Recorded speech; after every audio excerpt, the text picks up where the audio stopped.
आगामी शिक्षक भर्ती परीक्षा में एडवर्ड टॉलमैन से संबंधित टॉपिक हमारे लिए बहुत ही महत्वपूर्ण है।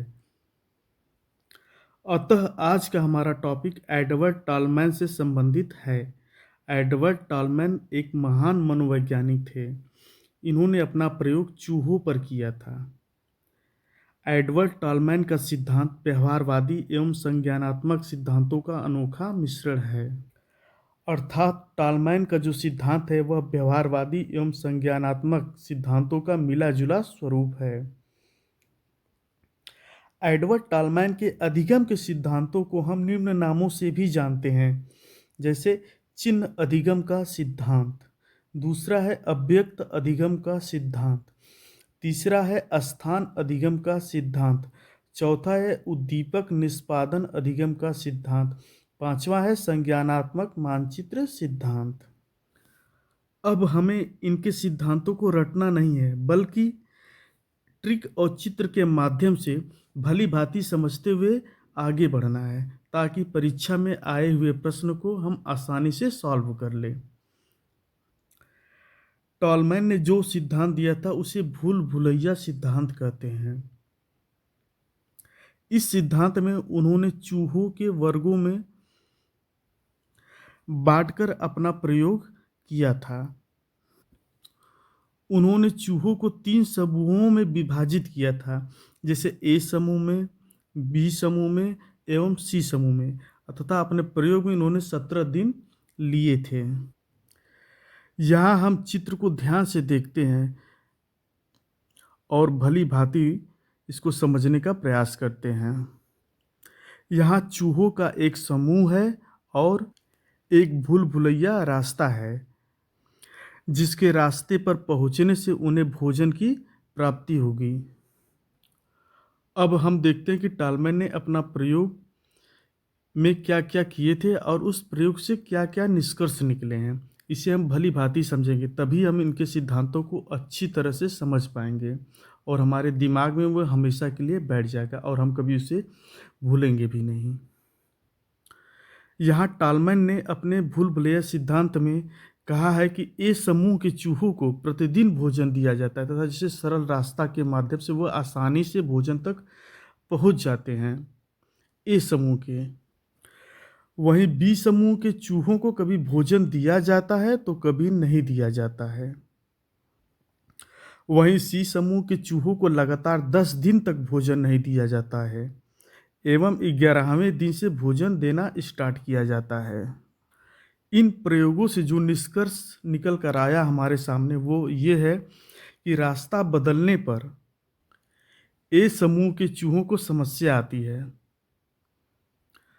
वहीं पर बी समूहों के चूहों को जब भोजन दिखता है तो वह प्रभावी व्यवहार करते हैं, जबकि न दिखने पर उनका व्यवहार कम पड़ जाता है। तथा सी समूह के चूहों को लगातार 10 दिन घूमने के पश्चात 11वें दिन भोजन की तलाश में प्रत्येक स्थान और चिन्ह को पहचान जाते हैं। एक बार हम फिर से इनके प्रयोगों और निष्कर्ष को समझते हैं। तो इन्होंने जो प्रयोग किया था, जैसे ए समूह के चूहों को प्रतिदिन भोजन दिया जाता था, वहीं बी समूहों के चूहों को कभी भोजन दिया जाता है तो कभी नहीं दिया जाता है, तथा सी समूह के चूहों को लगातार 10 दिन तक भोजन नहीं दिया जाता है एवं 11वें दिन से भोजन दिया जाता है। इससे निष्कर्ष क्या निकला कि रास्ते बदलने पर ए समूह के चूहों को समस्या आती है, जबकि बी समूह के चूहों को जब भोजन दिखता है तो वह प्रभावी व्यवहार करते हैं, जबकि न दिखने पर उनका व्यवहार कम पड़ जाता है। वहीं सी समूह के चूहों को लगातार 10 दिन घूमने के पश्चात 11वें दिन भोजन की तलाश में प्रत्येक स्थान और चिन्ह को वो पहचान जाते हैं। अब हम इनके प्रयोगों और निष्कर्ष के आधार पर इनके सिद्धांतों को बारी बारी से ट्रिक के माध्यम से समझेंगे। पहला है, जब ए समूहों से चूहों को भोजन प्राप्त करने के लिए रास्ता बदल दिया जाता है तो उनको भोजन प्राप्त करने में समस्या आती है, क्योंकि वे स्थान एवं चिन्हों को भूल गए होते हैं, जिससे रास्ता ढूंढने में परेशानी होती है। अतः ऐसा हम कह सकते हैं कि हम चिन्ह से चिन्ह एवं स्थान से स्थान सीखते हैं। हमारा अधिगम चिन्हों से होता है। इस दौरान अनुक्रिया मायने नहीं रखती है। यही है हमारा चिन्ह अधिगम का सिद्धांत एवं स्थान अधिगम का सिद्धांत। यहीं से निकलकर सिद्धांत निष्कर्ष के रूप में हमारे सामने आया है।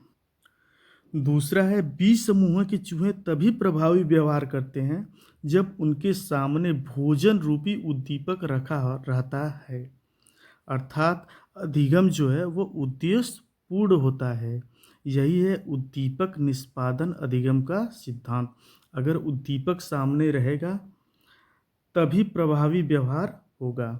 अगर उद्दीपक सामने नहीं रहेगा तो व्यवहार भी प्रभावी नहीं होगा। कई बार हम अनजाने में भी सीख जाते हैं, लेकिन पता तब चलता है जब हमें इसकी ज़रूरत होती है। जैसे सी समूह के चूहों का लगातार 10 दिन घूमने के पश्चात 11वें दिन प्रत्येक स्थान और चिन्ह को समझ जाना। भोजन की तलाश के लिए जब वह इधर से उधर भटकते हैं, तो इसे ही कहा जाता है अव्यक्त अधिगम का सिद्धांत। अर्थात हम यह कह सकते हैं कि हम लोग भी दिन प्रतिदिन अनजाने में कुछ न कुछ हमेशा सीखते ही रहते हैं, और इस प्रक्रिया को ही अव्यक्त अधिगम का सिद्धांत कहते हैं। चौथा है, जब चूहे भोजन की तलाश करते हैं तो उनके मस्तिष्क में वह सभी स्थान और चिन्ह का प्रतिरूप बन जाता है जिन स्थानों या चिन्हों का प्रयोग कर वे पहले भोजन प्राप्त कर चुके होते हैं। इसी को कहते हैं संज्ञानात्मक मानचित्रण का सिद्धांत। आशा करता हूँ कि अब आप लोग टॉलमैन के सिद्धांत को भली भांति समझ गए होंगे एवं आपके मस्तिष्क में अस्थायी रूप से बैठ गया होगा, और आप अब इस सिद्धांत को कभी नहीं भूलेंगे और एग्जाम में सारे प्रश्नों को सही ढंग से और कम समय में सॉल्व भी कर लेंगे।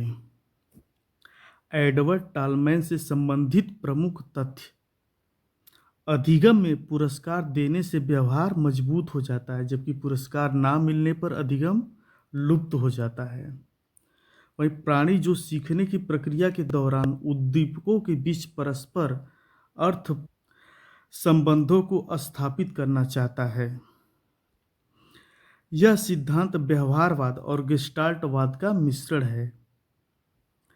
टॉलमैन ने अधिगम को एक उद्देश्यपूर्ण प्रक्रिया बताया है। इनकी प्रसिद्ध पुस्तक का नाम पहला है purposive behaviour in animal and man. दूसरी पुस्तक का नाम है cognitive maps in rats and man. आप लोगों को यह वीडियो पसंद आई हो तो सब्सक्राइब और लाइक ज़रूर कीजिएगा, ताकि हमें हिम्मत और हौसला मिल सके, ताकि ऐसे ही टॉपिक को हम आगे भी आप लोगों के लिए बना सकें।